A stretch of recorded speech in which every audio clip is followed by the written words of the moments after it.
vetëm Ergysa Gasi, por tashme dhe koleksioni i shtrenjtë i verave, një koleksion e fakti i cili të paktën sipas për llogaritjeve arrin deri në 3 milion euro, është në kërkim nga autoritetet e drejtësisë. Konkretisht është Prokuroria e Tiranës e cila ka nisur hetime duke shpallur në kërkim dhe kushuririn e biznesmenit Ergysa Gasi, Eno Agasi, i cili dyshohet si autori i cili ka zhdukur shishet e verës e një koleksionit të rrallë, shishet e verës në fakt që datonin që në vitin 1922, pra shishet të rralla të verës, të cilet kapnin vlerën në afër 3 milion euro. Ka qenë një kantinë super luksoze, të cilet e vendosur pra në vilën e tij në periferitë e Tiranës, të cilet është pikasur nga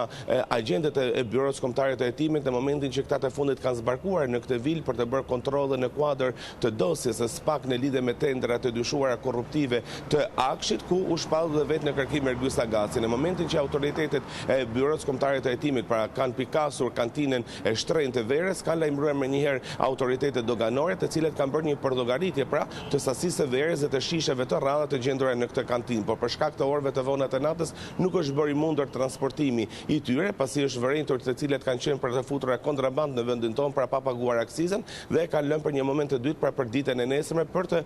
marrë letrime dhe për të zhvendosur të gjitha shishet e verës nga kjo kantinë. Megjithatë, kur autoritetet doganore kanë mbritur ditën e nesërme, ata kanë gjetur kantinën të boshatisur,